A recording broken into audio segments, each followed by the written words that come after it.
Tengan todos muy buenas tardes. Vamos a dar comienzo entonces a esta jornada del día martes. Vamos a continuar con el tema que ya habíamos comenzado, que es el concerniente a las relaciones que tiene nuestra asignatura, que es el derecho penal juvenil, con otras áreas del derecho. En la clase anterior habíamos dejado comenzado este tema.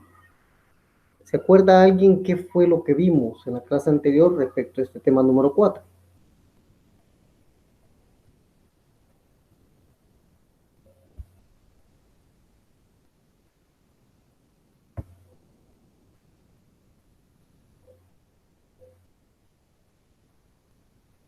Verónica, ¿se acuerda usted?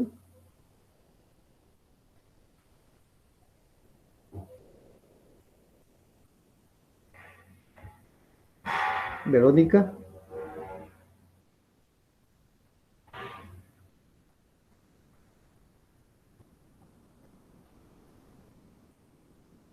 José Miguel.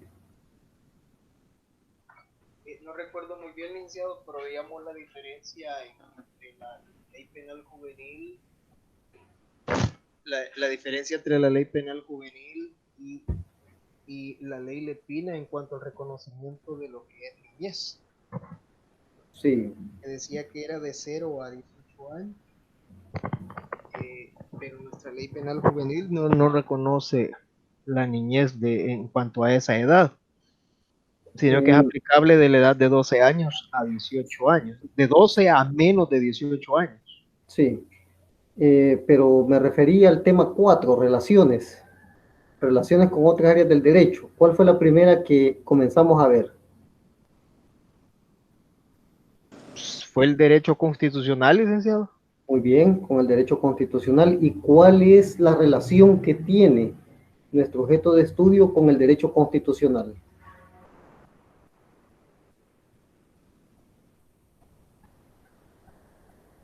Bueno, en razón de ser la normativa por excelencia es la que regula todos los principios y derechos fundamentales que van a regirse en las leyes, en este caso la ley especial de la ley penal juvenil. Correcto. Recordemos que la Constitución de la República es la normativa por excelencia, la Carta Magna de todo país, inclusive para El Salvador. En esta se establece, aparte de la forma de gobierno, de cómo está diseñado un país, también establece los principios fundamentales, los derechos y las garantías que deben de regir para los ciudadanos. Pero estos son reglas generales. Hay que utilizar leyes para desarrollar cada uno de estos. Entonces, cuando se desarrollan en las leyes, se ve conforme a cada materia. En este caso, la materia nuestra, que es penal juvenil, tiene su asidero constitucional en el artículo 35, inciso segundo de la Constitución, en donde establece un régimen jurídico especial para aquellos adolescentes en conflicto con la ley penal. ¿Y cuál es la razón, pregunto, de que tiene que existir un régimen jurídico especial? Ya dijimos que lo establece el artículo 35, pero hay una base constitucional de por qué debe de haber una diferenciación entre o la existencia de un régimen jurídico especial. ¿Se acuerda alguien?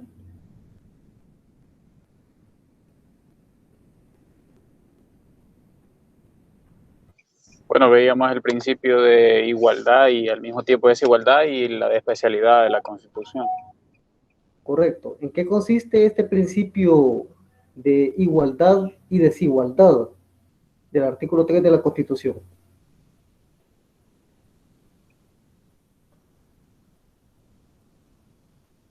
Que es necesario crear normativas o regulaciones especiales para las personas que tienen una determinada desigualdad por su condición social, política o sexual o económica para brindar una protección de mejor manera en ese sentido.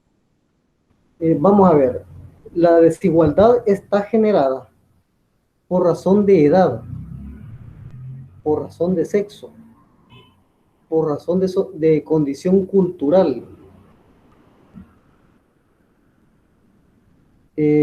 por razón de condición de vulnerabilidad, por discapacidad, por vulnerabilidad sobre el estatus que tiene en un determinado país de inmigrante. No es lo mismo una persona que es ciudadano de un país a una persona que es inmigrante. Entonces es más vulnerable. Entonces, en ese sentido, las personas menores de edad en un determinado país también son más vulnerables respecto a las personas adultas. Y por eso requieren una regulación específica para ellos, que les tutele de mejor manera sus derechos.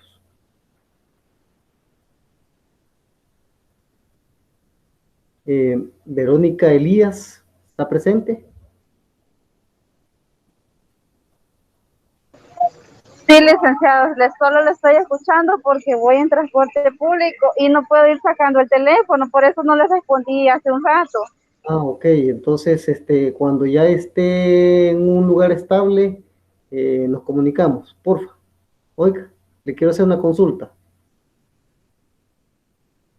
Muy bien, entonces continuamos con nuestro tema de estudio.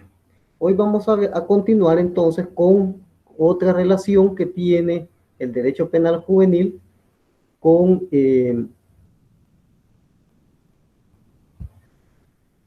otra área del derecho.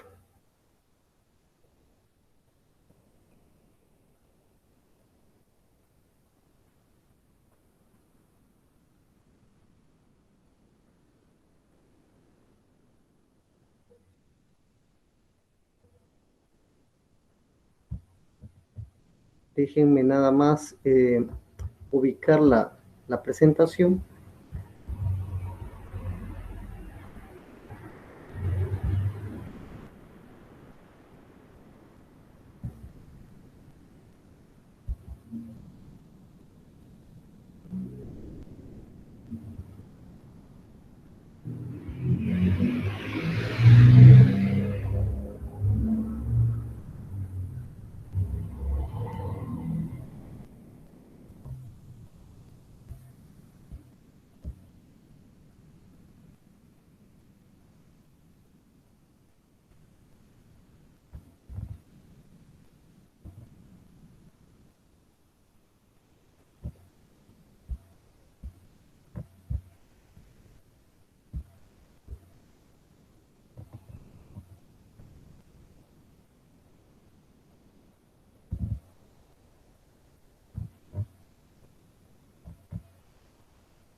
Muy bien.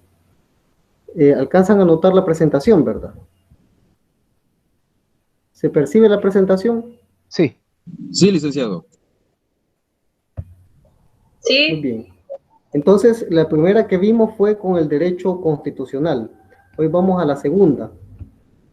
Y vamos a ver que tiene una relación también con el derecho penal. ¿Qué es el derecho penal? Leamos la primera idea. Alguien que me ayude, por favor. Dice, derecho penal. Dale. Gracias, Brian. El derecho penal es el área del derecho a la que corresponde establecer los delitos y las penas a imponerse por tales hechos a las personas que lesionan los bienes jurídicos penalmente relevantes, pero también comprende principios fundamentales y reglas acerca de la aplicación adecuada de los hechos punibles y sus sanciones. Muy bien. Entonces, al derecho penal le corresponde establecer aquellos delitos, pero también las consecuencias que va a acarrear el cometimiento de este delito. La consecuencia jurídica por el delito es la pena, además de penas accesorias, responsabilidad civil, etc. por hechos cometidos en lesión de bienes jurídicos penalmente relevantes. Cuando hablamos de bienes jurídicos penalmente relevantes, ¿a qué nos referimos?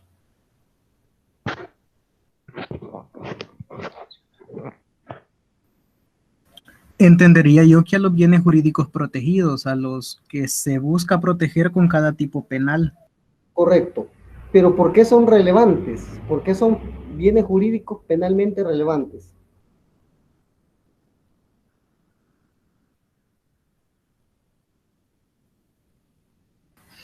Porque entendería yo que pueden haber bienes jurídicos que no son de relevancia penal, es decir, que ningún tipo penal los protege, no sé.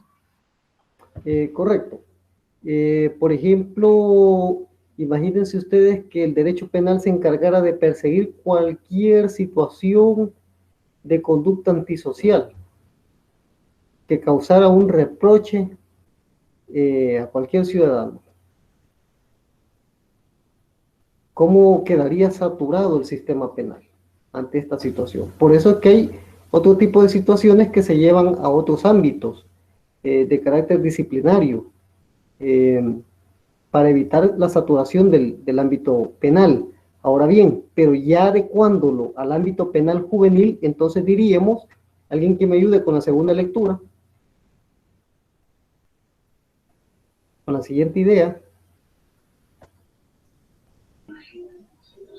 Buenas tardes, Lick. Buenas tardes. Vamos a ver, el siguiente párrafo. Ok, Lick, ahorita.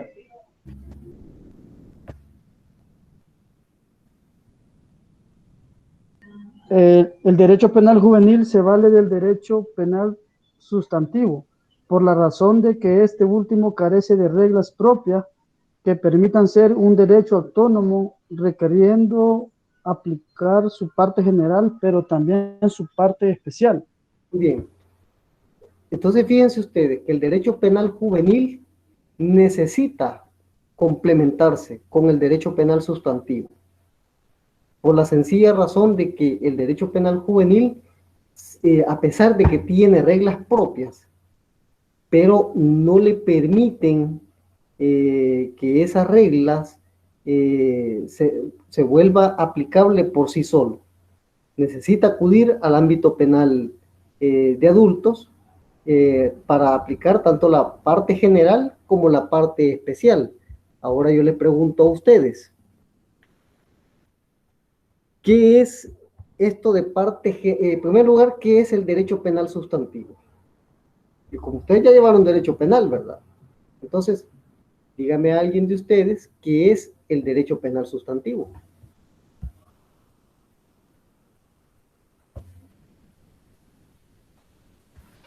El derecho penal sustantivo lo entendería yo como la parte del derecho penal que se encarga de la regulación de los delitos y de algunas generalidades para la persecución, tal vez, o para poder recaer en ellos, y mientras que el procesal se encarga del proceso en sí. Sí, vamos a ver, ¿alguien más?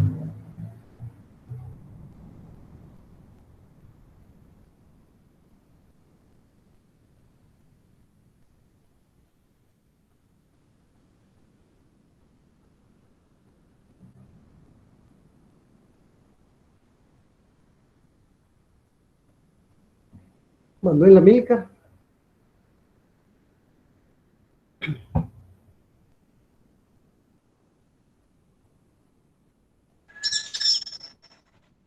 Derecho, hola, Lick. Vamos, diga. Permítame.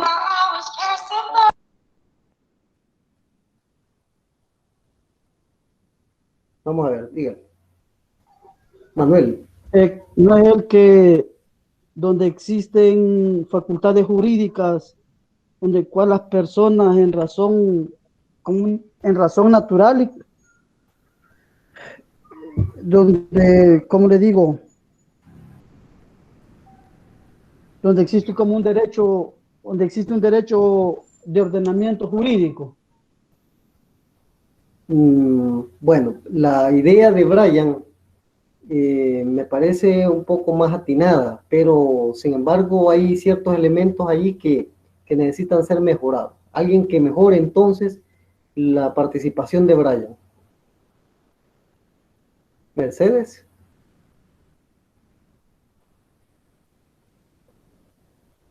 Buenas tardes, licenciado. Muy buenas tardes. Entendería que el derecho sustantivo, dijo, penal, ¿verdad? El derecho penal sustantivo. Entendería que son las normas que están incluidas en el Código Penal, o sea, las que describen los delitos y sus penas. Correcto. Y solamente eso. Brian Sí. dijo algo más. Brian lo único que había omitido era las penas. Pero Brian dijo algo más.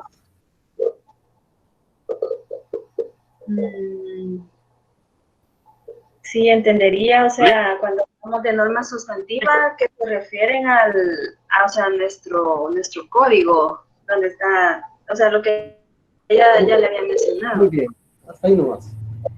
Vamos a hacer una aclaración.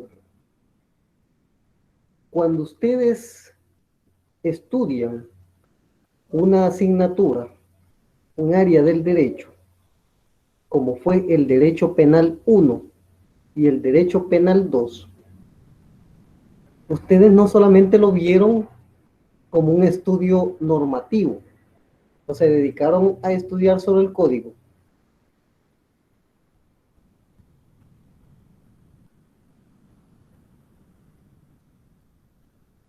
Vamos a ver, les pregunto.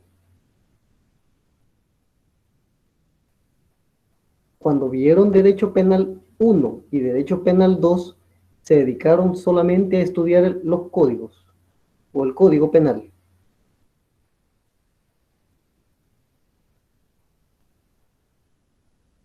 Realmente cuando nos dieron esa materia, yo me acuerdo que sí, o sea, sí, No les enseñaron teorías de la pena, teorías sobre los límites al derecho penal. Sí, yo recuerdo algunas cosas como generales sin haber entrado, digamos, directamente al código. Nos enseñaron algunos principios, doctrina. El problema es que a veces esa materia, o bueno, para el caso de nosotros la vimos hace ya un par de ciclos, entonces no es como que el conocimiento está fresquecito y tal vez la idea tenemos, no de una forma bien concreta. Muy bien, entonces aterricemos en dos cuestiones. La primera es que el derecho penal o el derecho como tal, una área del derecho como tal, no solamente puede ser vista como estudio de normas, sino que también necesita ser estudiado desde el punto de vista científico. Y cuando se habla desde el punto de vista científico, se habla del derecho como ciencia. Esto implica estudiar cada uno de sus principios, de sus teorías. Por eso es que cuando ustedes llevaron derecho penal, uno particularmente, vieron aspectos básicos, vieron aspectos sobre la teoría de la pena, vieron aspectos concernientes a la aplicación de la ley penal, vieron aspectos concernientes a las teorías del delito. Entonces no lo vieron así muy de carácter solo de norma penal. Sí, iban llevando ahí la lectura a la par del derecho penal, pero lo vieron desde un carácter científico. Entonces, el derecho se estudia como ciencia, pero a la vez se estudia también como carácter normativo. Entonces, cuando se habla como carácter normativo es el conjunto de normas que están establecidas en un código determinado, en este caso en el Código Penal. ¿Se comprende esa diferenciación? Sí, Lick, se comprende. Entonces, Cuando nosotros lo vamos a aplicar al derecho penal juvenil, vamos a decir que de igual manera, vamos a hacer un estudio científico y normativo. Entonces, eso implica de que si el derecho penal juvenil no puede ser absoluto, sino que requiere del derecho penal sustantivo, y para ello requiere de la parte general como de la parte especial.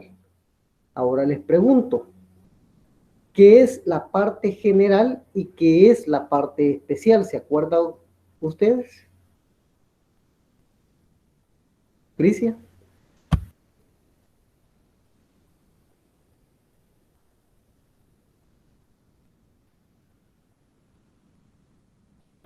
Perdón, ¿puede repetir la pregunta? ¿En qué consiste la parte general y en qué consiste la parte especial del derecho penal? Bueno, creo yo que la parte general sería como los delitos y todo eso, y la especial como el procedimiento. No. Si estamos hablando de derecho penal sustantivo, el derecho penal sustantivo es todo el derecho penal. Pero el derecho penal sustantivo se divide en parte general y en parte especial. Vamos a ver, está levantando la mano José Miguel.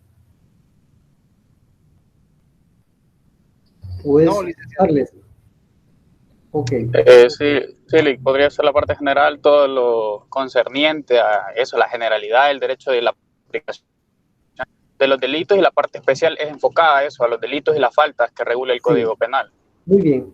Entonces, la parte general desarrolla aquellos principios generales del derecho penal, aquellas reglas generales del derecho penal.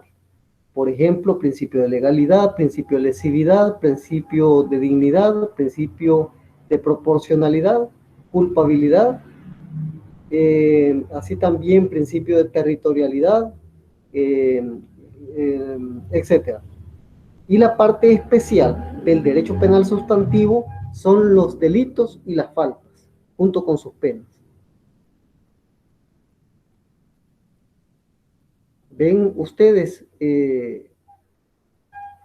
esta situación?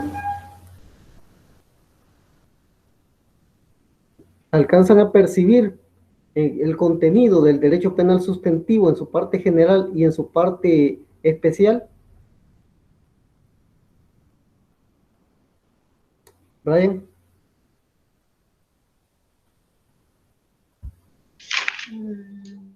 Yo creo que sí, Liz. O sea, en el caso del código también está dividido, ¿verdad? Y él mismo dice parte general y parte especial.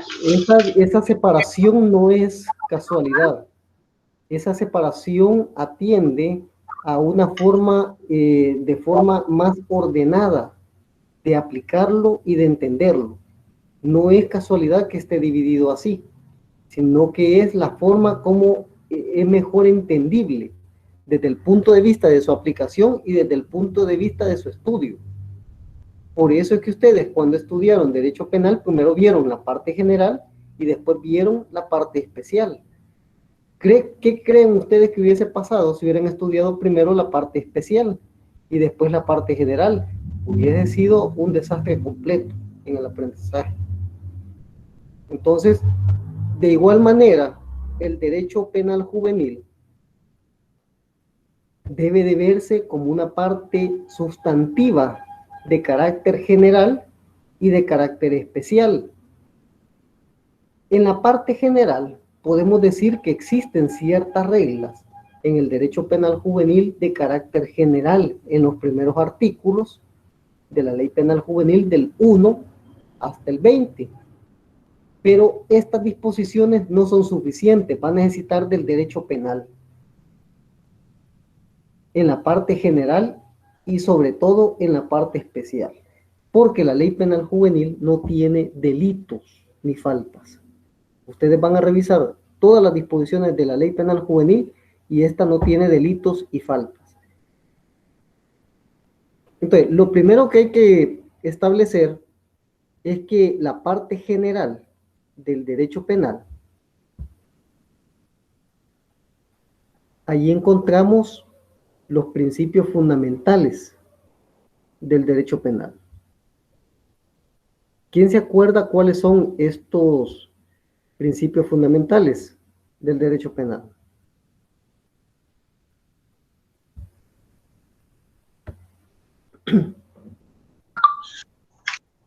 Mercedes. Perdón, hola. Sí, pregunto, ¿quién se acuerda cuáles son los principios fundamentales del derecho penal?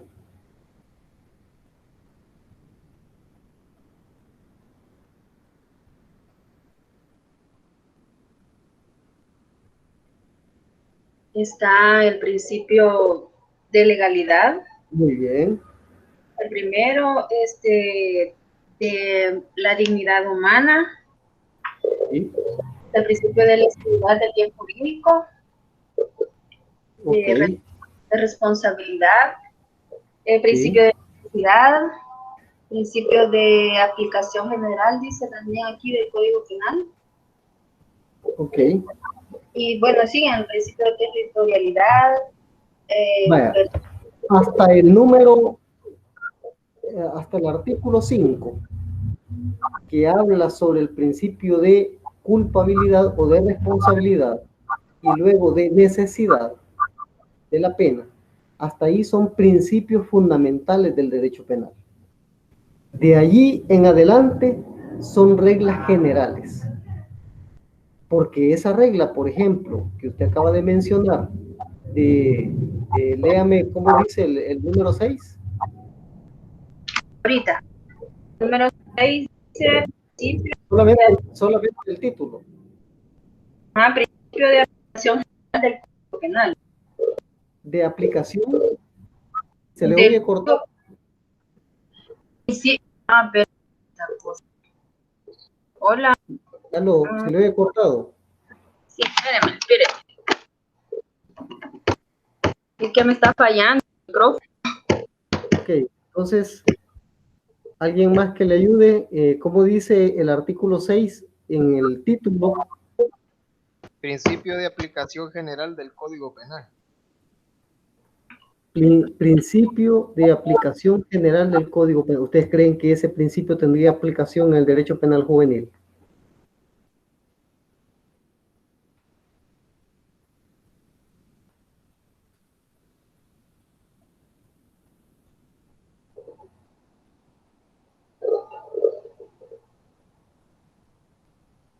Pregunto de nuevo. ¿Creen ustedes que ese artículo 6 tiene aplicación en el derecho penal juvenil? Pues yo creo que sí, porque usted nos explicó la vez pasada que el derecho penal es complementario del derecho penal juvenil. No, al revés. El Al derecho revés. penal juvenil se complementa del derecho penal. Pero el principio de especialidad radica en que debe de dársele primacía al derecho penal juvenil. Entonces, basado en esa primacía que tiene, ¿cree usted que el artículo 6 tiene aplicación?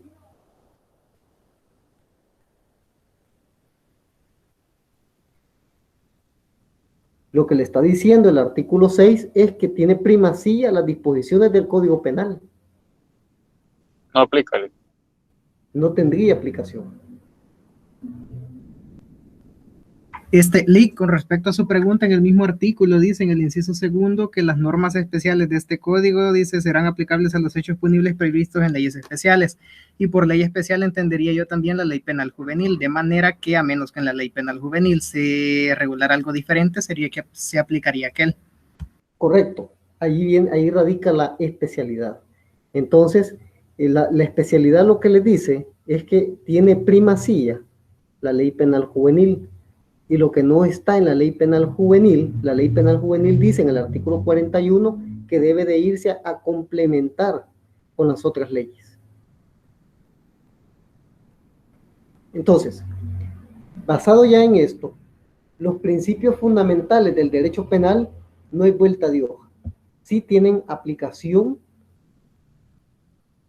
en el derecho penal juvenil. Los principios fundamentales, que son legalidad, dignidad humana, lesividad, proporcionalidad, culpabilidad e idoneidad.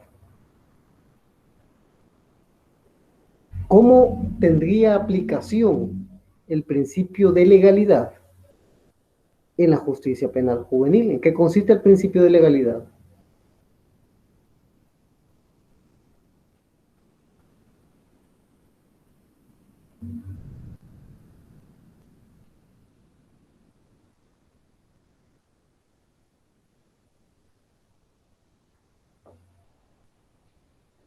Que la sanción debe ir de acuerdo a las normas, a la ley. Ok, muy bien, pero dice algo más. Vamos a ver, José O Misael. sea, perdón. Sí, vamos a ver, Becerra. Sí, licenciado, con respecto a la legalidad, podríamos decir ahí que es la aplicación de la normativa que se va a utilizar para dirimir ese proceso. ¿Tienen todos el Código Penal a la mano? Sí. Les voy a pedir que para esta clase deben de tener a la mano la Ley Penal Juvenil, el Código Penal, el Código Procesal Penal, la Constitución de la República, la Convención de los Derechos del Niño, como mínimo. Entonces, vamos a ver a alguien más que no haya participado antes. Crisia Llanes.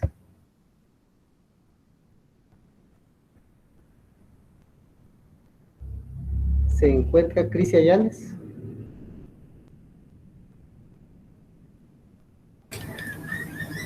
Sí, dígame. Vamos a ver. ¿En qué consiste el principio de legalidad?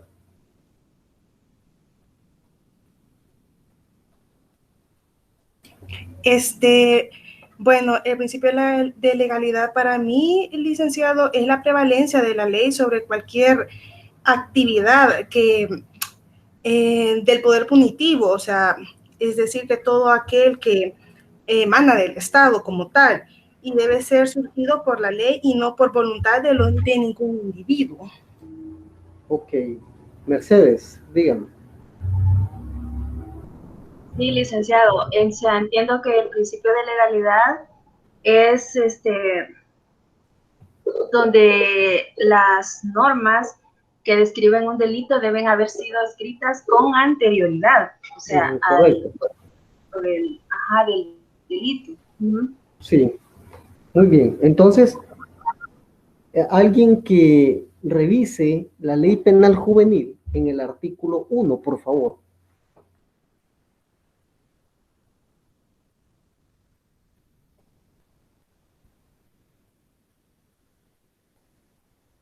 Del título preliminar, licenciado. De la Ley Penal Juvenil. Correcto, Ley Penal Juvenil, título preliminar, objetivo de la ley. Sí. Artículo 1, la presente ley tiene por objeto literal A, regular los derechos del menor a quien se le atribuyere o declarare ser autor o partícipe de la comisión de una infracción penal. Vamos a ver. Quiere decir que la letra A nos dice de que el objeto principal de la Ley Penal Juvenil es establecer la calidad de autoría o participación de un adolescente que ha cometido una infracción penal. Y esta infracción penal, como ya dijimos que la Ley Penal Juvenil no tiene delitos y faltas, ¿a dónde los vamos a encontrar estos delitos y faltas? En nuestro Código Penal. Los vamos a encontrar en el Código Penal. ¿En qué parte? En la parte especial, ¿verdad? Es decir, la parte especial comienza ya a partir del artículo 128 en adelante.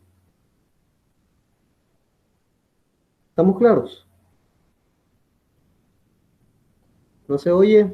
Claro, licenciado. Sí, correcto. licenciado. Muy bien, entonces, para poder establecer la autoría o participación de un adolescente que ha cometido un delito o falta, hay que irnos al Código Penal. Porque la Ley Penal Juvenil no contiene delitos ni faltas. Luego, ¿qué dice en la letra B del artículo 1? Letra B. Establecer los principios rectores que orienten la aplicación e interpretación de la misma. Y de El siguiente. C. Determinar las medidas que deben aplicarse al menor que cometiera una infracción penal. Hasta ahí nomás. ¿Qué le corresponde a alguien que comete una infracción penal? Es decir, un delito o una falta.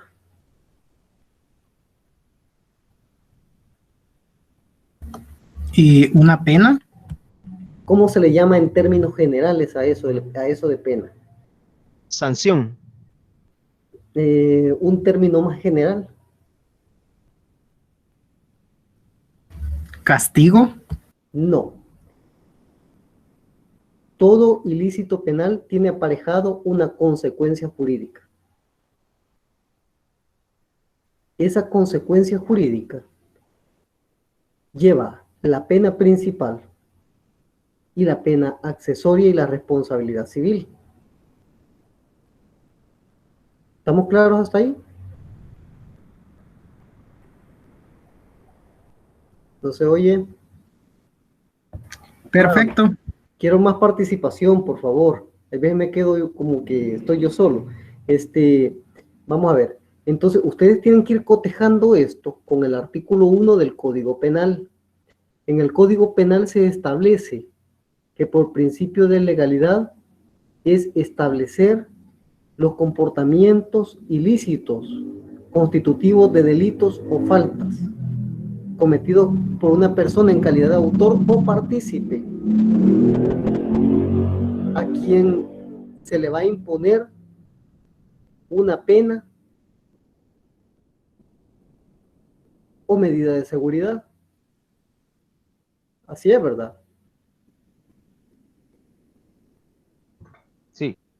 Ok, entonces en materia penal juvenil, si ustedes se trasladan al artículo 1 de la Ley Penal Juvenil, ahí les dice es que el objeto de la ley es determinar la responsabilidad en calidad de autor o partícipe de alguien que ha cometido una infracción penal. Esta infracción penal está establecida en el Código Penal. E imponer las medidas, dice en la letra C, que le corresponden. Quiere decir que estas medidas las vamos a encontrar nosotros en el artículo 8 de la Ley Penal Juvenil. Vayan tomando nota, no se conformen solo con la presentación. Estas medidas están contenidas en el artículo 8 de la Ley Penal Juvenil, que son amonestación, orientación y apoyo sociofamiliar, servicios a la comunidad, reglas de conducta, libertad asistida, internamiento. Esas son las consecuencias jurídicas para el adolescente en materia penal juvenil. Por lo tanto, por principio de legalidad penal juvenil, ha de entenderse que es el establecimiento de los delitos y faltas contenidos en la ley penal. Y que por ese delito o falta va a corresponder la aplicación de una sanción penal juvenil, pero esa sanción penal juvenil sí está establecida en la ley penal juvenil. No hay necesidad de aplicar las que están en el Código Penal. Y ahí comienza a separarse qué es lo que se aplica y qué es lo que no se aplica. ¿Estamos claros hasta ahorita? Sí. Muy bien. Entonces, y Mercedes decía algo bien importante. Para que sea válida la aplicación de este delito o de la imputación de este delito o falta, debe de requerirse ciertos requisitos por principio de legalidad. ¿Cuáles son los requisitos al principio de legalidad?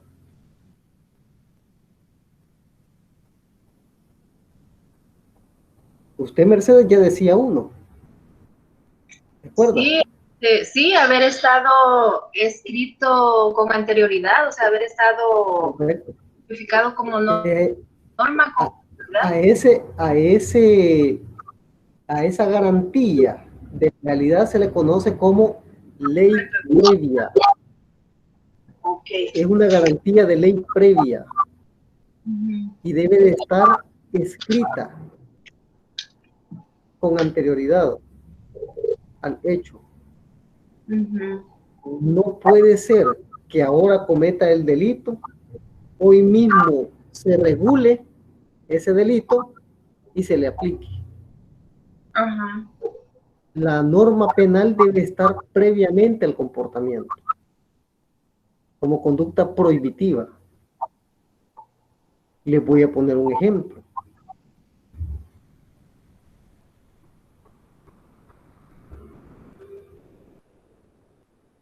La utilización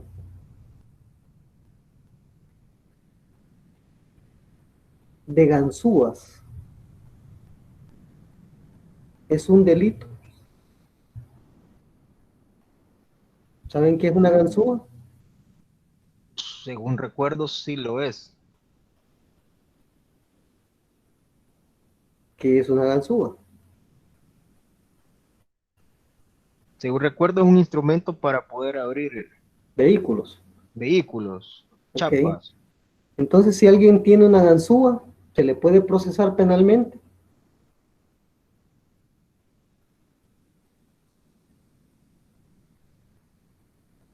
Es el uso de ella lo que se sanciona.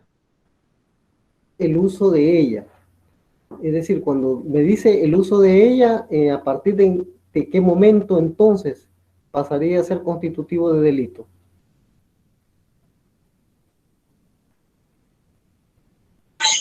No Sería muy cuando es sorprendido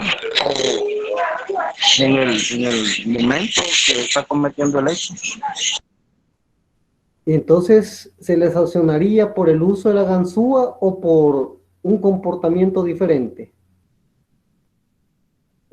Supongan ustedes que encuentran a alguien ahí en la UMA, en el parqueo, o afuera en la calle, con una ganzúa abriendo un carro de su compañero.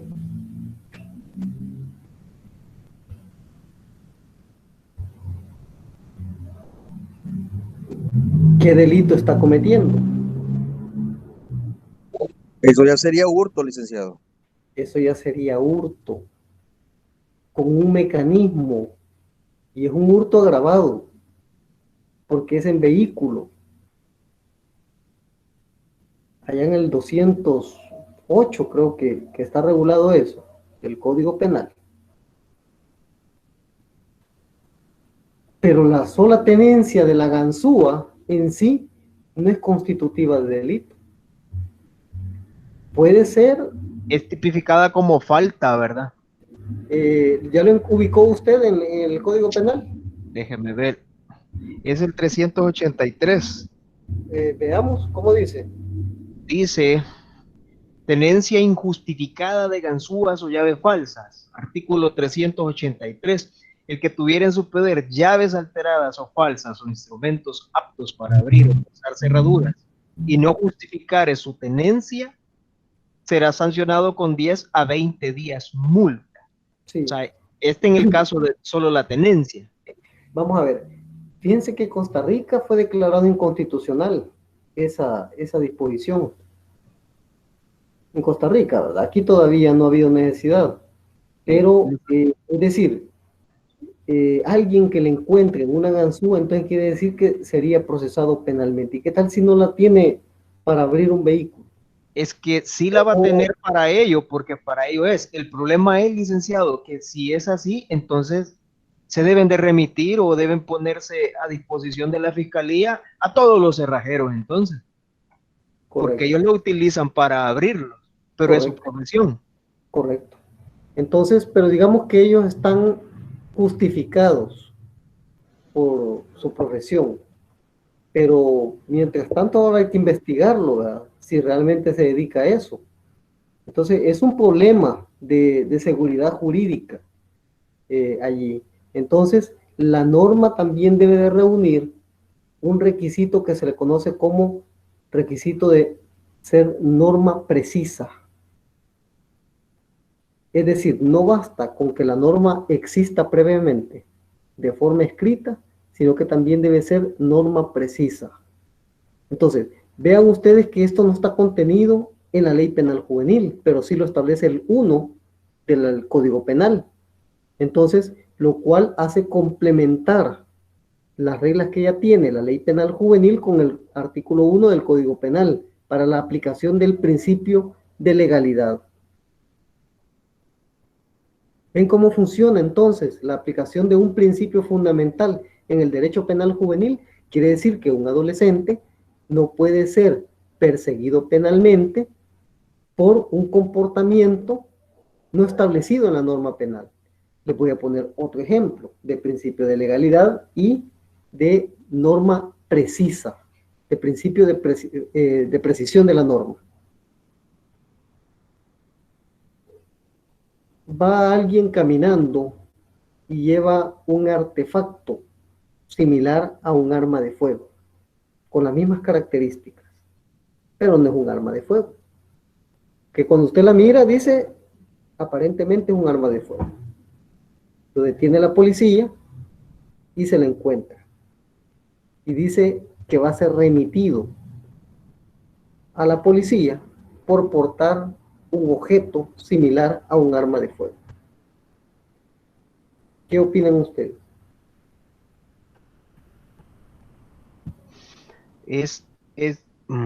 No es un arma de fuego, por lo tanto no podrían remitirlo en razón de que no se cometerían delitos con esa arma. O sea, Tiene que sube el bus y debajo de la camisa le dice, vaya, o me dan lo que traen. Pero ahora veamos el delito imposible. Es capaz de matar ese. Pero la gente le va a entregar, lo pensaría usted, quiero ver si el arma es de verdad, ya quiero ver el arma. Pues no. Le daría inmediatamente un celular, ¿verdad? Ajá. ¿O no? Sí se puede lograr el fin. delito, pero el solo hecho de portarla, considero que no es objeto de delito. Porque lo Correcto. Que no carga un arma, sino que un objeto que parece arma. Correcto, así es. Entonces, ¿qué es lo que determina que aquello sea constitutivo de delito? Que sea un arma de fuego. Y ahí se va a encargar la experticia de determinar si es un arma funcional. Si es un arma funcional, va a ser un arma de fuego. Entonces, la norma precisa establece que debe ser un arma de fuego. Por eso es que la norma debe ser precisa e inequívoca. No llevar a conjeturaciones, a parecimientos. Así también la consecuencia jurídica. La consecuencia jurídica dice que se le va a determinar o se le va a imponer determinada sanción. Y describe cuál es la sanción a imponerle. Prisión, libertad asistida, servicio a la comunidad.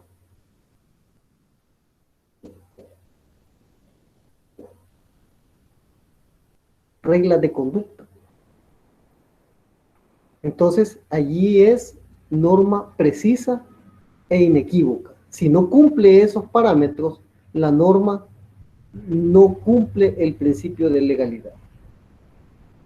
¿Estamos claros hasta ahí? Entonces, este principio fundamental tiene aplicación en el ámbito penal juvenil. Vayamos a otro principio fundamental. Una pregunta, ¿hasta qué horas llega nuestra clase? 6:40, ¿verdad? Muy bien. 6:40. Muy bien. Entonces, ¿qué otro principio fundamental tendría aplicación en el derecho penal juvenil?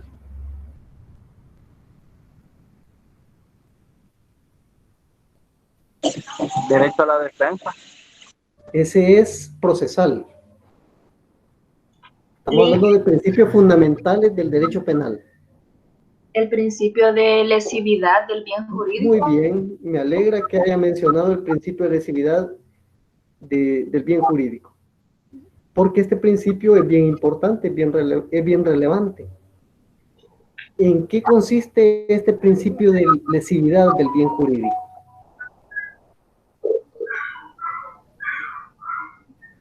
Consiste en la lesión o en el daño, en la injuria que se le al bien jurídico. Solamente es el daño o lesión al bien jurídico.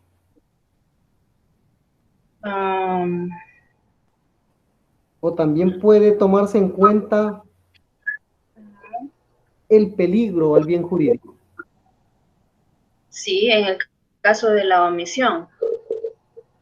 No solamente, ¿sí? Hay veces se comete el resultado con la omisión. Por ejemplo, alguien que se va a caer a un barranco y no lo agarra a tiempo. No porque no lo pudiera agarrar, sino que porque simplemente que se caiga, ¿verdad? Ese es un delito de omisión. Digamos, alguien que se está ahogando en una piscina y alguien que pueda nadar no lo rescata. Entonces es un delito de omisión. No solamente los delitos de omisión son de peligro, sino que también pueden ser de resultado. De hecho, los delitos de omisión son de resultado. Y también pueden ser de peligro concreto. Un peligro concreto es, por ejemplo, dejar que se vendan productos en mal estado, que ya no son consumibles. A veces en los supermercados se suelen encontrar ciertos productos comestibles que ya están pasaditos, ¿verdad? Y entonces, ¿qué pasa ahí? Hay una obligación del supermercado de tener un control respecto a los productos. El que no cumple con esa función comete un delito de omisión ante un delito de peligro. ¿Cuál es el peligro? De poner a la venta un producto que le va a producir un daño a la salud. Algunos hasta posiblemente les puede generar la muerte, dependiendo del organismo. Pero otros posiblemente solamente una noche, una mala experiencia de una noche o de unos días. Pero en todo caso hay una lesión.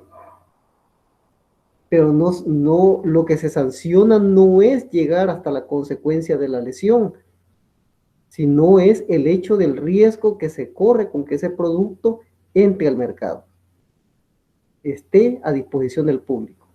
Allí estamos en presencia de un delito de peligro y de peligro concreto. Entonces, el principio de lesividad radica en que con el comportamiento que se va a efectuar existe la posibilidad de un peligro o de la lesión al bien jurídico. Pero este principio de lesividad tiene otras reglas, que es el hecho de que no todos los bienes jurídicos están penalmente protegidos. Y la otra es que estando protegido el bien jurídico, este bien jurídico no está tutelado al 100%. Vamos a ver qué es lo que dije.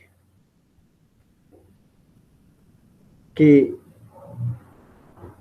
por principio de lesividad, no todos los bienes jurídicos están tutelados penalmente. ¿Estamos de acuerdo en eso? Ya alguien había opinado respecto de esto. ¿Se acuerdan?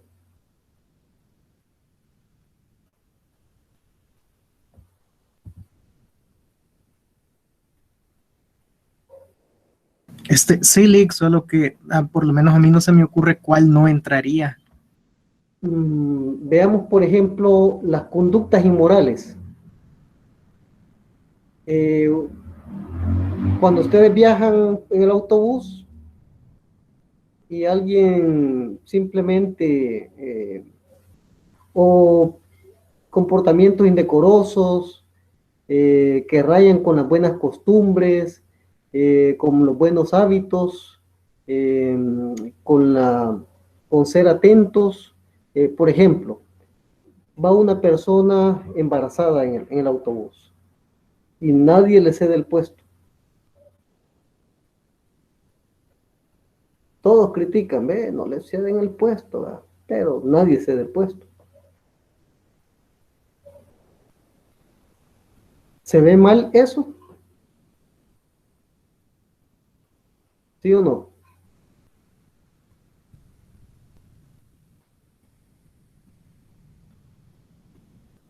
¿O no? Es normal. Es normal ver, Sí se ve mal. pero sí se ve mal, correcto. Se ve mal. ¿Debería de ser sancionado penalmente?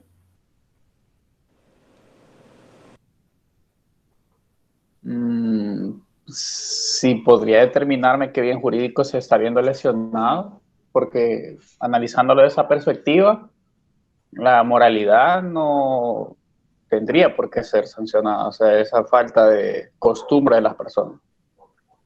Entonces, se puede llevar a otro ámbito de tutela. Digamos, un régimen contravencional municipal, por ejemplo. Por ejemplo, en el ámbito contravencional se han llevado a sedes de municipalidades ciertos problemas que se presentan en las comunidades, problemas de colonias, de sus ciudadanos, de sus habitantes, para evitar sobrecargar al derecho penal. Entonces vean ustedes que no todos los bienes jurídicos están tutelados por el derecho penal, sino que solamente aquellos que se consideran más relevantes. ¿Se entiende la idea? Sí, por mi parte sí, incluso Sí. cuando mencionó los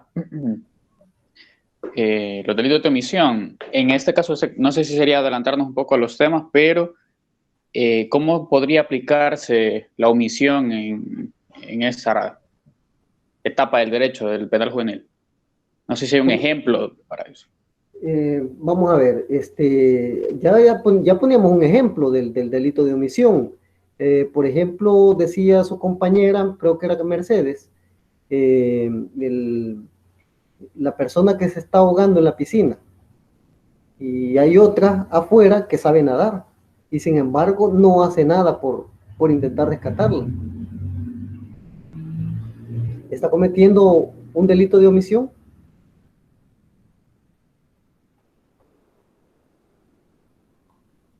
Sí.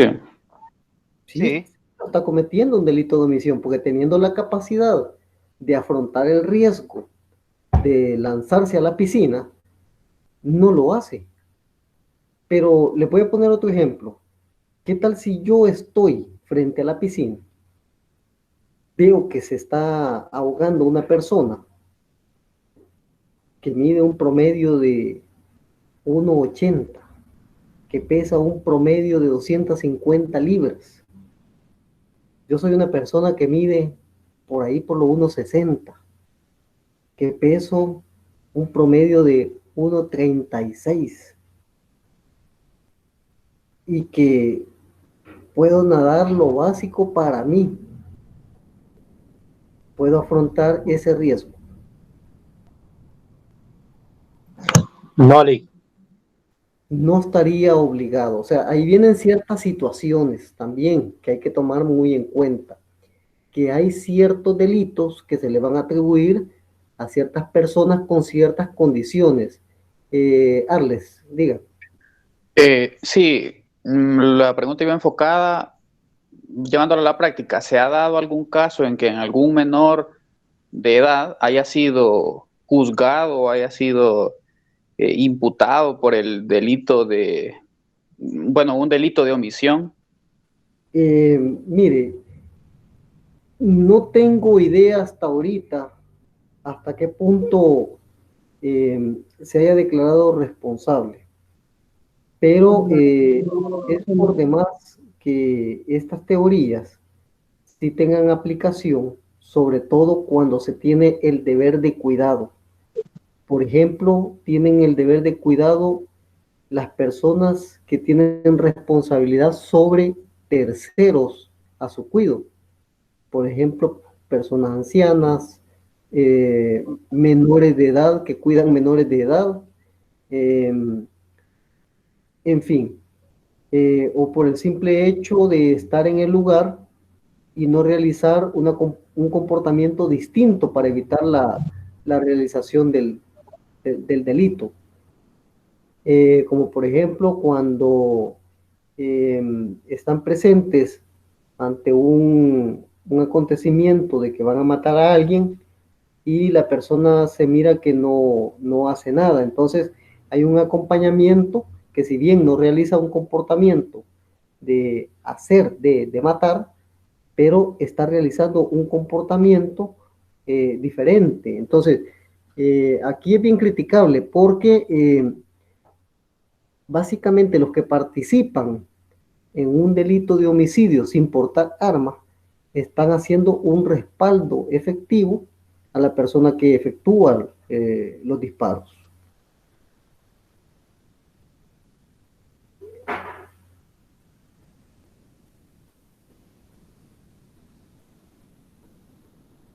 Ok, no sé si con esto lo ampliamos más. No, quizá una postura muy personal a lo mejor, Sí, que en ese caso los delitos de omisión podría incluso hasta no aplicarse, porque usted mencionó el ejemplo de que un niño cuidando a otro niño. Sí. Y si bien es cierto, el niño mayor tendría una responsabilidad de cuidado al menor, pero no es la responsabilidad principal. Entonces, ¿cómo podría exigirle yo al niño que cuide al otro niño? Supóngase usted que es el papá. No, claro. O no tenemos menores de edad que son padres. Claro, pero en ese caso ya lleva una relación de parentesco mayor, es decir, es de padre a hijo. Entonces va a haber que determinar la situación específica a cada caso. Va a haber que determinar ciertas condiciones específicas en cada caso. Es lo que decíamos respecto del que se está ahogando. La condición específica es de que quien omite tenga la capacidad de afrontar el riesgo. Licenciado, una pregunta. ¿Sí? En el caso del debido socorro, no entraría entonces ahí. Digamos, en el caso que una persona tenga quizás no la capacidad para poder salvar la vida de alguna persona, ya sea en algún incendio, el ejemplo que puso Mercedes de que no pueda nadar, pero yo estoy obligado a dar esa ayuda a la persona. Por ejemplo, ¿qué caso?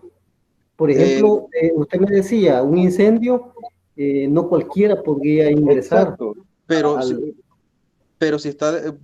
en un dado caso yo tenga la capacidad para poder ayudar a esa persona, yo sí entra ahí el debido socorro, ¿verdad? Lo que me obliga. La capacidad está basada en que tenga el entrenamiento necesario para afrontar el riesgo. Por ejemplo, que a pesar de que no trabaje como cuerpo de bombero, pero tenga curso. Ajá. Entonces, si usted tiene ese curso para afrontar ese riesgo, entonces posiblemente se le va a atribuir omisión. Es como, por ejemplo, el médico que anda de civil en la calle y ve que de repente a alguien le da un trauma, cae al suelo y dice, no lo atiendo, anda en mi horario libre, ¿verdad? Sí. Y entonces no había ningún médico y alguien lo reconoce, él es médico, pero no lo quiso atender. Tenía responsabilidad. O sea que iría aplicado entonces esto a las personas que sí, digamos, cumplen con alguna profesión en específico. Que cumplen ciertos patrones, que tienen ciertas condiciones personales o que tienen ciertas obligaciones, deber de cuidado, por ejemplo.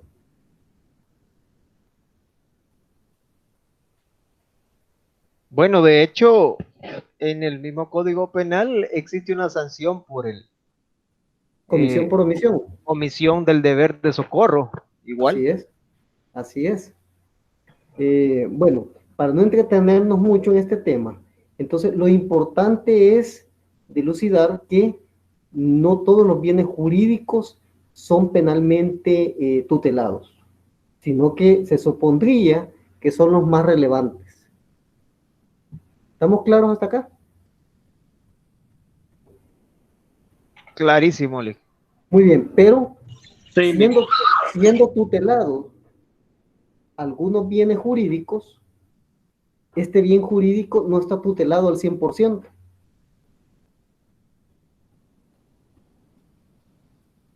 Esa es otra regla contenida en el principio de lesividad.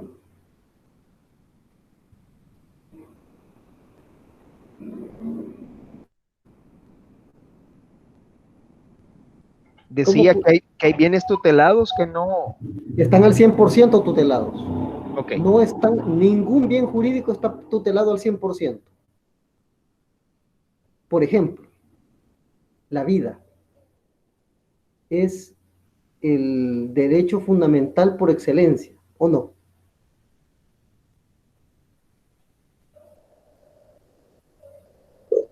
Sí, ¿Sí o claro no? que sí. Muy bien. Sí, claro que sí. ¿Y ustedes creen que el derecho a la vida está tutelado al 100%?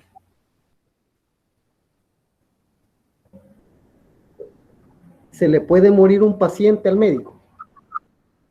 Sí. Sí. Se le puede morir un delincuente al policía. Sí. Sí. Se le puede morir, se le puede ahogar una persona en el mar a un salvavidas. Sí, igual. Muy bien, pero veamos los casos específicos. Dijimos primeramente el caso del médico. ¿En qué casos creen ustedes que no asume responsabilidad el médico por la muerte de un paciente? Cuando llega un paciente baleado y llega vivo, pero ya llega muriéndose, entonces ahí se muere. O sea, cuando ya llega en estado crítico, ¿verdad? Que ya no se puede hacer más. Es decir, por mucha experiencia, por mucha pericia que tiene el médico, no significa que él va a poder en ese momento, va a hacer lo posible, va a estar lo que está a su alcance, pero no va a ser milagro. exacto. Entonces no asume responsabilidad penal el médico. ¿Estamos claros hasta ahí? Sí. Cuando el policía enfrenta a los delincuentes y estos le disparan, ¿qué es lo que puede hacer el policía? Repeler el ataque. Bien, me quitó las palabras, repeler el ataque, defenderse, y lo va a hacer igualmente con arma de fuego, ¿verdad? Y en el producto de ese cruce de disparos, el policía lesiona de gravedad a uno de los delincuentes y lo mata. ¿Asume responsabilidad penal el policía? Posiblemente va a ser sujeto a investigación para ver si efectivamente ha habido abuso de superioridad, si ha habido desproporcionalidad en la respuesta. Pero muy probablemente que en este caso en particular no. Por consiguiente, él, en el ejercicio de su función de policía, está eximido de responsabilidad penal. Entonces, ¿está tutelado al 100% la vida? No. ¿En qué caso el salvavidas podrá estar eximido también de responsabilidad penal? Por ejemplo, que no alcance a llegar a donde está, al momento oportuno, donde está quien se está ahogando. Está en la playa ya, en el mar adentro, pero ya tragó mucha agua y lo saca y ya a duras penas. O que dos se están ahogando y es el único salvavidas. Uno se está ahogando allá, 50 metros por allá, y el otro 25 metros por allá. y va a tener que decidir salvar a uno. Eso es lo que se le llama como colisión de derechos o de obligaciones, colisión de obligaciones.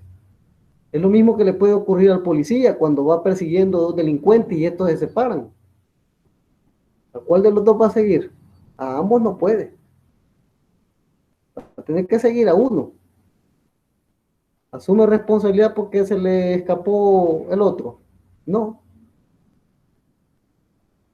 Ya habrá que ver si de los dos no agarró ni uno. Puede ser que ya por el tiempo ya está desfasado de las condiciones físicas y ya le pesa la mochila. Entonces, pues habría que ver ya esas situaciones personales. En el caso del salvavidas, tendría que decidir por uno de los dos que se están ahogando, pero no va a poder salvar a los dos. Milagro va a ser que salve a los dos. Entonces, no va a afrontar la responsabilidad por el otro que se le ahogó porque había una colisión de deberes allí. Con uno puedo cumplir. Sí. Licenciado. Sí. Y en el caso que mencionaba de cuando los policías matan a un delincuente, ellos siempre responden penalmente. O sea, cuando me refiero a que responden penalmente, es que ellos son sometidos a un proceso. Sí, ellos son sometidos a investigación. Bueno, supongo yo se ha de abrir algún proceso. Y ya ahí dirimiendo el caso, pues se ve si hubo abuso o no de fuerza, pero a fin de cuentas lo que me refiero es de que, por ejemplo, él siempre responde, pues no es como, por ejemplo, en el caso de un menor digamos, de unos 8 años, que por andar jugando con otro niño y están, por ejemplo, en una casa de 3 plantas y viene uno de ellos en broma y en juego lo empuja y el otro niño cae y se mata. Entonces, prácticamente el otro niño lo mató, pero él no va a responder por eso. O sea, él no va a ser procesado. Vamos a ver. Vayamos paso a paso. Cuando hablamos de que el policía se le inicia todo un proceso de investigación, ¿qué es lo que va a determinar la situación de imputación o no al policía? Primero, el ejercicio de su función en calidad de policía. Segundo, que haya actuado en legítima defensa. Y para que alguien actúe en legítima defensa, debe de requerir ciertos requisitos. ¿Quién se recuerda cuáles son esos requisitos? Y si no, que se vaya al artículo 27, número 3 del Código Penal. Recuerdo yo que no debía haber provocado el daño que ha recibido al que está propenso a recibir, y que la respuesta sea proporcional y que se esté resguardando un bien jurídico protegido, sea propio o ajeno. Correcto. Correcto, ahí están los presupuestos. Que quiere decir que él no tiene que haber generado sonsacar a la persona, como el que produce una riña, que por lo general él sonsaca al agresor. El agresor responde y le pega su puñetazo. Pero fíjense que también ahí hay que tener cuidado, porque la respuesta que genera el agresor también no debe ser abusiva. Entonces, si es abusiva, el otro se puede defender, pero la defensa tiene que ser proporcional, tiene que ser adecuada.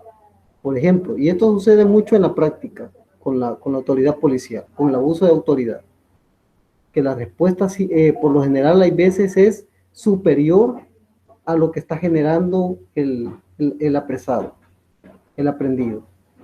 Ya está detenido y sin embargo lo siguen golpeando. ¿Es una respuesta adecuada a esto? Entonces, No. pero diferente es cuando el policía se defiende del ataque y en esa defensa responde proporcionalmente. Pero es desproporcional cuando el delincuente le enseña una navaja y el policía lo primero que hace es sacar la pistola y le dispara y lo mata. Es desproporcional, ¿verdad? Sí, sí es desproporcional. Muy bien, entonces en eso radica, hay que hacer una evaluación basado en la legítima defensa. Para que sea legítima esa defensa, tienen que concurrir esos presupuestos. En eso se basa la investigación que realiza el fiscal cuando le imputan a un policía un acontecimiento de este tipo. Entonces, ¿qué es lo que hace el fiscal cuando determina que actuó en legítima defensa y en cumplimiento de su deber como policía? Es descartar el caso y archivarlo, pedir el sobreseimiento. ¿Ok? ¿Estamos claros ahí? Entonces, en materia penal juvenil, eso opera también. También puede operar. Les voy a poner un caso. Ya hace años se dio una situación acá en San Salvador, en un municipio aledaño, donde un joven iba llegando a su casa cuando vio que otro joven tenía al papá de él en el suelo, dándole a puño cerrado. Inmediatamente el joven se le abalanzó al otro, lo tiró al suelo y lo comenzó a golpear. En ese momento va llegando la policía. ¿A quién creen ustedes que detuvo la policía?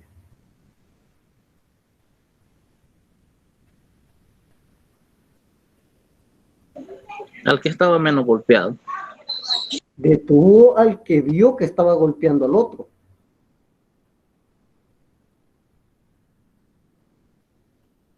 Y este que estaba golpeando al otro, ¿quién era? Era el hijo del señor que había llegado de último, que reaccionó por salvaguardar el derecho a la integridad física del papá. Pero en el momento fue el que se encontró en el hecho, o sea, realizando el hecho. La policía lo que vio fue lo que detuvo. Correcto. Y a él procesaron. ¿Qué arrojó la investigación fiscal? Que él había actuado en legítima defensa para salvaguardar el derecho de un tercero. ¿De quién? Del papá.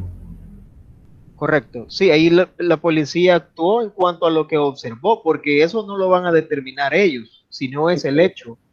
Ya no lo puede determinar la policía, porque la policía correcto. no está en la obligación de hacer valoraciones. Quien hace la valoración es el juez, pero también la puede hacer el fiscal. El fiscal puede ponderar conforme a las entrevistas de los testigos. Miren, no, es que la verdad es que quien estaba agrediendo es el que estaba debajo. El que estaba debajo fue el que produjo la agresión, lo que decía hace un momento uno de ustedes. Él es el que generó la agresión ilegítima. El otro lo que hizo fue repelerla para salvaguardar el derecho del papá, de un tercero. Entonces la fiscalía y en ese caso no presentó cargos por este adolescente. Entonces vean ustedes cómo estas teorías son aplicables también en la justicia penal juvenil. Entonces aquí estamos hablando de que los bienes jurídicos penalmente protegidos no están penalmente protegidos al 100%.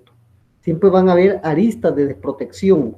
No es porque no se quieran proteger, sino que estas aristas tienen que servir para darle salida a aquellos casos justificados. Les voy a poner otro ejemplo. Cuando ocurre un incendio o una catástrofe en una casa y hay personas adentro que hay que rescatar, ¿qué es lo primero que hacen los rescatistas? ¿Tocan la puerta y esperan a que les abran? No, hay una tutela que en auxilio de de peligro de muerte de personas puede ingresar a la casa sin autorización. ¿Y cómo ingresan si no tienen llave? Allí le exime de responsabilidad en caso a los daños. Ellos pueden botar la puerta. No, correcto, entonces están generando daños. El comportamiento típico es el daño. ¿El comportamiento es intencional, sí o no? Es un No comportamiento. ¿Cómo que no va a ser intencional? O sea, la intención es. No, el comportamiento es típicamente doloso. El comportamiento es típicamente doloso. Lo que le va a eximir es que lo está haciendo en el ejercicio de su función de rescatista y para salvaguardar una vida o la integridad de terceros. Estado de necesidad. Es decir, cuando alguien va a realizar un comportamiento de salvaguardar otro bien jurídico, por lo general produce una lesión a otro bien jurídico a sabiendas que lo va a dañar. Le voy a poner otro ejemplo. Allá en el artículo 200, donde habla sobre los delitos relativos al patrimonio, los hurtos, hay uno que se llama, bueno, antes se llamaba hurto de uso, pero en el hurto ahí establece de que, por ejemplo, utilizar un vehículo para salvaguardar la vida de alguien más no va a constituir delito. Ahí lo que se está empleando es el estado de necesidad exculpante de que habla el artículo 27, número 2 del Código Penal. Es decir, ante un estado de necesidad para salvaguardar una vida o un bien jurídico de igual o de superior relevancia, se puede sacrificar otro bien jurídico de igual o de inferior relevancia. Esa es la regla. Quiere decir que si yo tengo un herido de gravedad que no requiere mucho tiempo de pensarlo y es de llevarlo inmediatamente, hay quien puede hasta decir, bueno, este vehículo o esta moto tiene la llave y me lo voy a llevar prestado. Y lo hace. No estoy diciendo de que se deba de hacer, pero ante una emergencia se pueden dar casos.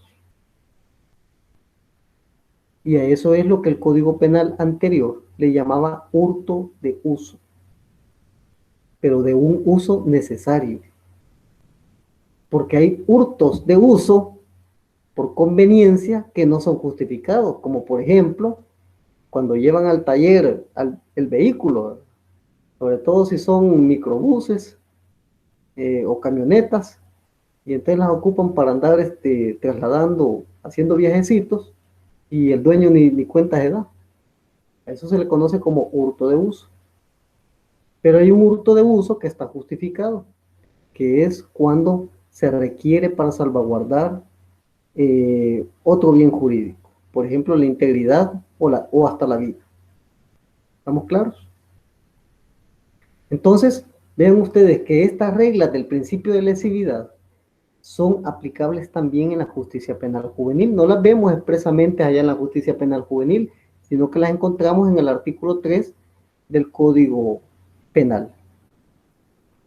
Otro principio fundamental que está en el Código Penal es el principio de proporcionalidad. ¿Quién se acuerda qué es el principio de proporcionalidad? Que la sanción que se le va a imponer al que comete la falta o el delito debe ser proporcional a su comisión, es decir, que no puede tener más pena un delito de robo que un delito de homicidio. Y también tiene que ver las condiciones personales del sujeto. Sí, consideraría yo que sí, igualmente como lo que estamos viendo, la diferencia entre el derecho penal juvenil Es decir, comete un robo un abogado, un estudiante, de Derecho de la UMA a un vagabundo, está en la calle. ¿Quién de los tres merece mayor reproche? El abogado. El abogado. ¿Por qué creen ustedes? Porque es la persona que tiene fiel conocimiento de la ley. Porque tiene mejor preparación, es el que sabe con conciencia plena de que lo que está cometiendo es completamente fuera de todo orden y sobre todo que es alguien conocedor que maneja adecuadamente la ley, supuestamente. Luego le vendría el estudiante de Derecho, ¿verdad? Y el vagabundo, y en la práctica así será. No, es al revés. En la práctica es al revés, y si ustedes se fijan en el artículo 63, determinación de la pena, allá le dice todavía que habrá que determinar las condiciones particulares y personales del sujeto, su nivel de cultural. Sin embargo, no se hace. En materia penal juvenil, como no se le puede aplicar la misma sanción al del adulto, hay una responsabilidad y mejor dicho, hay una proporcionalidad atendiendo a la edad. Por eso es que la culpabilidad es moderada, a diferencia del adulto, indistintamente del comportamiento que efectúa. La culpabilidad, que está ya en el artículo 4, no es más que la forma como la persona se comporta frente a la norma penal. Es decir, lo que le motiva a la comisión del ilícito penal.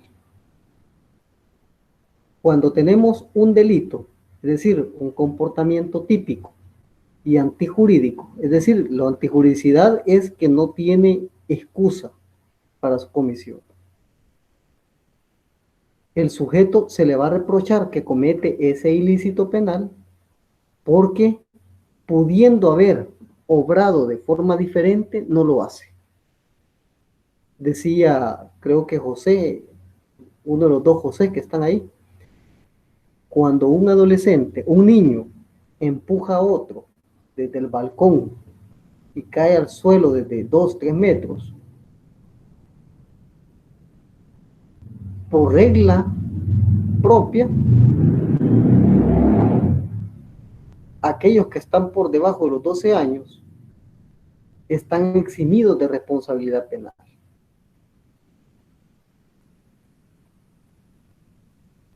Pero ya a partir de los 12 años se le puede atribuir responsabilidad penal. Se le puede imputar al menos proceso penal. ¿Qué puede hacer la diferencia tal vez acá?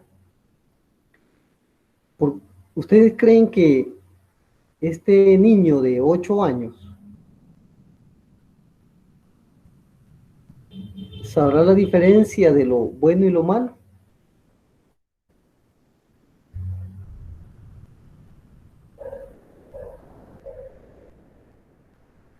No. ¿Por qué creen ustedes que no? Es decir, usted mira 3 metros y dice, si aviento a este prójimo, por lo menos las patas las va a quebrar. Pero no obstante saber eso, ¿qué es lo que hace que un niño por debajo de los 9, 8 años no lo vea de esa manera?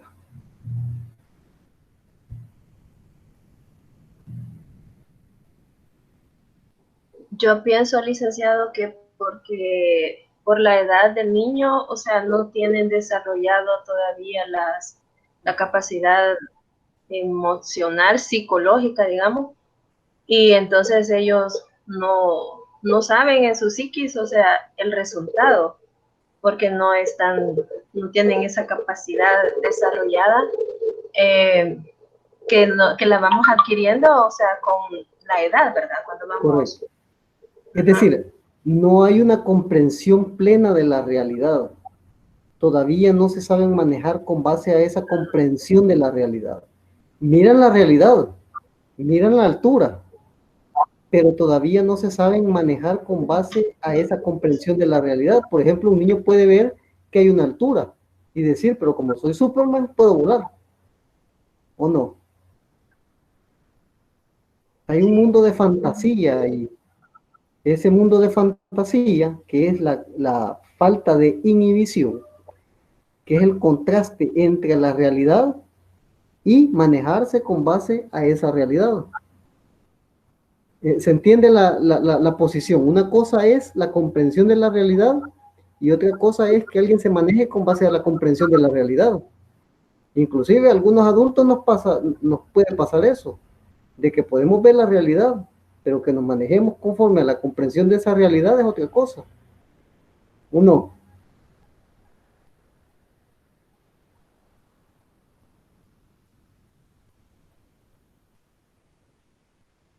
¿Se entiende esta idea última? Sí. ¿Seguros?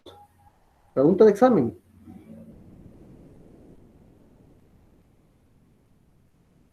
Démosle.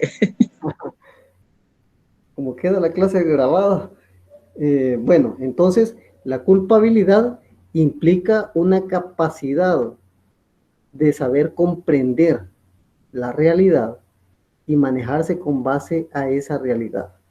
A eso se le conoce como capacidad de imputación o imputabilidad. ¿Quiénes no se manejan con base a la comprensión de esa realidad?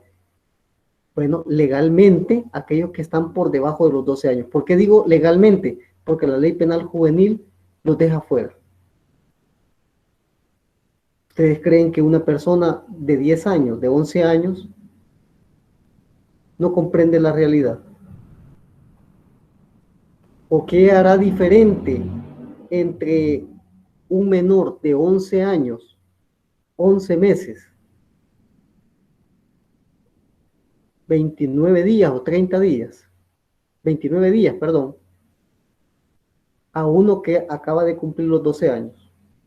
¿Qué lo hace diferente?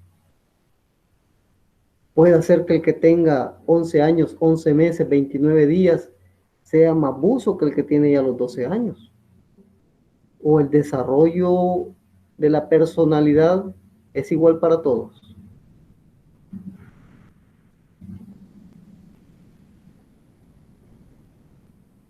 No, no es igual. No es igual. No es igual. Lo que pasa es que la ley no se quiso meter en esas complicaciones. Ninguna ley del mundo se mete en esas complicaciones.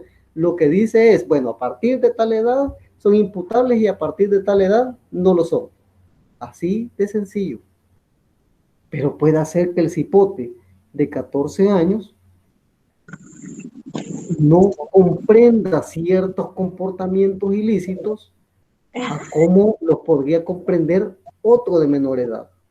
Licenciado, pero en el artículo, bueno, en la ley penal juvenil, en el artículo 2, en el inciso cuarto, Correcto. menciona que los menores que no hubieran cumplido 12 años de edad y presenten una conducta antisocial no estarán sujetos a este régimen jurídico especial, ni al común, sino que quizás sea responsable el Instituto Salvadoreño de Protección al Menor, ¿verdad? Sí, allí lo que dice es, mire, es cierto, aquí ha habido un problema penal y entonces no puede quedar esto así nomás. Remitámoslo al Instituto Salvadoreño, al ISNA, remitámoslo al ISNA y que el ISNA se encargue de averiguar allá qué pasó, pero no es para imponerle una pena, no es para imponerle una sanción, es para ver en qué falló los controles familiares. Es decir, allí ya lo que se encarga es el ámbito administrativo familiar. ¿Se comprende? Más adelante voy a tocar ese tema del artículo 2, inciso cuarto, porque vamos a ver que hay una derogación que no la acepta, o mejor dicho, hay una situación que no la acepta el ISNA en la actualidad. Es decir, a mí eso ya no me compete, no me lo estén mandando. Entonces hay una evasión de la responsabilidad. En algunas partes lo aceptan, en otras partes lo aceptan, no lo aceptan, etc.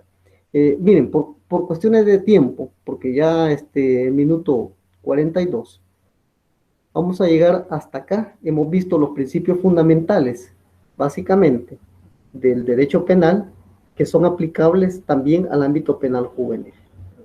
Vamos a continuar con este tema de la culpabilidad en la siguiente clase. ¿Alguna pregunta hasta el momento? No, Lick, muchas gracias por la clase, Lick. ¿Cómo no? Le voy a pedir que le den una lectura al artículo que se llama La ubicación en el derecho penal, porque ahí está explicado todo esto. Excelente, Lick, muchas gracias. Bueno, pasen buenas noches. Buenas noches, licenciado. Feliz noche, licenciado. Gracias, igualmente. Gracias. Buenas noches. Buenas noches. Buenas noches, Lick. Muy buenas noches. Buenas noches, Lick. Buenas noches a todos.